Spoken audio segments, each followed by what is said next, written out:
ఇంతకుముందు మంత్రి సీతక్క మీడియాతో మాట్లాడుతూ స్వాతంత్ర్యం కోసం పోరాడిన పత్రికకు సాయం చేసే తప్ప అని స్వాతంత్ర్యం కోసం పోరాడిన పత్రికకు సాయం చేసే తప్ప అని మంత్రి సీతక్క అంటే వారి వారి నేషనల్ హెరాల్డ్కు సాయం చేసే తప్పు లేదు. అదే మాట చెప్పమానండి. వాళ్ళని ఎవరు వద్దన్నారు? మేము ఎంత ఎవరెవరు ఎన్నెన్ని కోట్లు ఇచ్చిండ్రో, ఎవరెవరు ఎన్ని లక్షలు ఇచ్చినో చెప్పమనండి. దాంట్లో బయట పెడితే తప్పేముంది?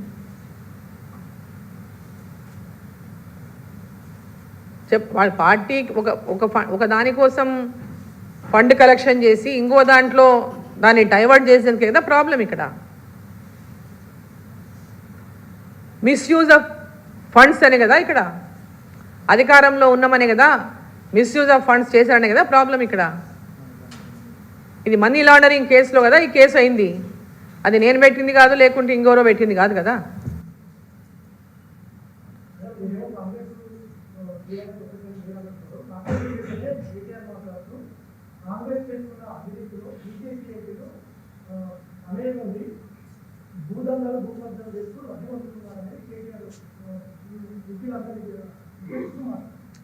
ఇప్పుడు వాళ్ళ వెన్ను వాళ్ళు చూసుకోవాలి. ఇప్పుడు వాళ్ళ అధికారంలోంచి తొలగించింది ఎందుకు? ప్రజలు వాళ్ళని గద్దె దించింది ఎందుకు?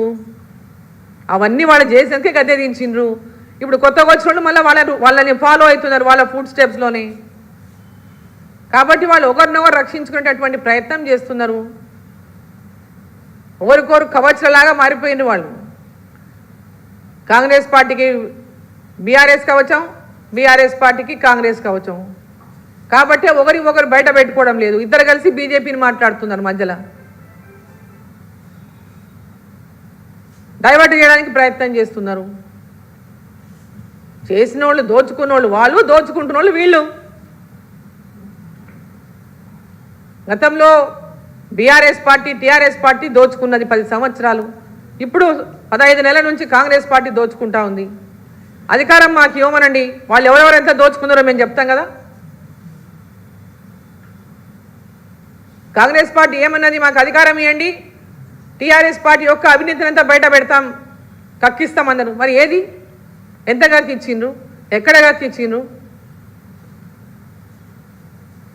ఈరోజు అమాయకుల మీద పడిపోయి అక్కడ ఇక్కడ మధ్యలో పేదవాళ్ళని ఇబ్బంది పెడుతున్నారు తప్ప ప్రభుత్వం అధికారంలోకి వచ్చి ఇచ్చిన హామీని నిలబెట్టుకోకుండా లంకె బిందెలు ఉన్నాయని అనుకున్నాను ఆయన చెప్తున్నాడు. ఇక్కడ వస్తేనేమో ఖాళీ బిందెలు ఉన్నాయని చెప్తున్నాడు ముఖ్యమంత్రి గారు. అప్పులు చేసిపోయిన సంగతి ఈయనకు తెలియదా? అప్పులున్న సంగతి తెలియదా? అన్నాడు. హామీలు ఇచ్చేటోజు తెలియదా వీళ్ళకు? హామీలు ఇచ్చినాడు. అప్పులున్న 6 లక్షల కోట్ల అప్పు ఉంది, 7 లక్షల కోట్ల అప్పు ఉందని అందరం చెప్పిన వాళ్ళమే కదా. అది మేము అట్లాంటి హామీలు ఇవ్వలేదు కదా భారతీయ జనతా పార్టీ మా మేనిఫెస్టోలో. కాంగ్రెస్ పార్టీ కదా 6 గ్యారెంటీల పేరు మీద ఈరోజు లంకె బిందెలు ఉన్నాయనుకునే మాట మాట్లాడడానికి వాళ్ళకి కొంచెమన్నా సిగ్గు అనిపిస్తలేదా?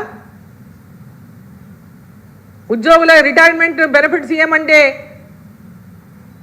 మీరు మాకు సహాయం చేయండి, రాష్ట్రం పరిస్థితి బాగాలేదని చెప్పడంలో సిగ్గు అనిపించడం లేదా?